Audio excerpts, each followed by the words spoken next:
October. I'm in Wisconsin experiencing my first snow today. And I was driving down the road. I've got a couple of days off, wanted to explore a little bit. And I ended up in Mount Horeb, or Horeb. And it happens to be the troll capital of the world.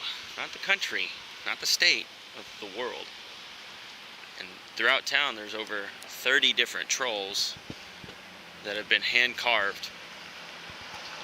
I'm here to learn a little bit more about the history and Scandinavian folklore because this is a culturally rich town for those types of things. So I'm gonna walk down the street here. It's getting dark, and I think I'll just do a quick exploration of town and then maybe come back on a later, sunnier, warmer day.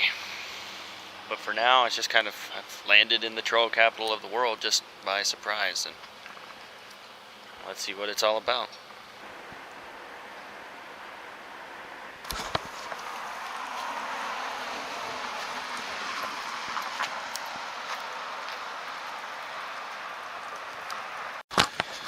So the first place I got to visit was the Grumpy Troll Brew and Pub. And I had myself some local beer that they had. They have their own brewery, so they make some great beers.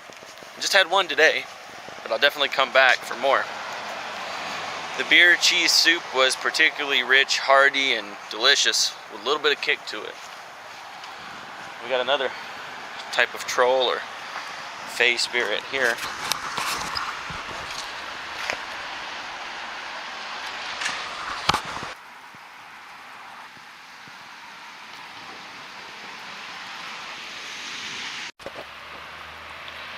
We've got a lady troll here.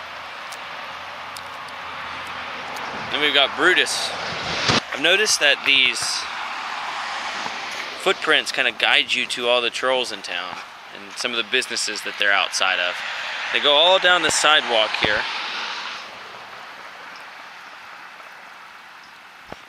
They look suspiciously like a Bigfoot track, minus one of the 5 toes. There's only 4, which is a distinguishing factor for trolls. 4 fingers, 4 toes, and a tail. In fact, our good lady troll here has a tail, just beside her little pig. In the mid-1800s, Norwegian immigrants came to Wisconsin, attracted to the rich farmland opportunity that was there for them. After settling in the region, it wasn't long before they started telling their old stories and reliving their folklore from back home. And so, in a way, that's how the trolls from Norway made their way into America, upon word of mouth by Norwegian immigrants. Now that looks like a troll house, if ever I've seen one. Our troll house is actually a traditional storehouse. We got a couple of trolls wearing masks here during this COVID-19 pandemic. This one's particularly relatable to me with his pack and walking stick. Open House Imports. I'm going to go in and check out this shop. This is actually what started the troll fascination in this community. It kind of all began with this business, which has been open since the 70s. I'm going to go check it out and see what they're all about. When the Scandinavian gift shop, Open House Imports, opened in the 1970s, there were a couple of wooden carvings of trolls placed in the front yard. This was meant to lure in potential customers from both near and afar, and the local community, both in a residential sense and a business sense, liked this idea so much that they all started requesting wooden carvings of trolls for themselves. And before you know it, Mount Horeb becomes the troll capital of the world.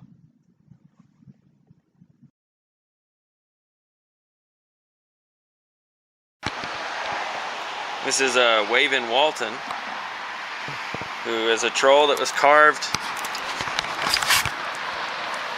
from a 100-year-old pine tree that was struck by lightning.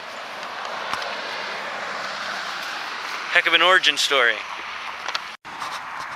Okay, so it's starting to get dark. The temperature's dropping, the snow's starting back up. So I think this is the last troll of the evening, and I'm gonna have to come back and visit again and try to find all the rest. But we got ourselves a farmer troll here. Looks like a pretty friendly guy.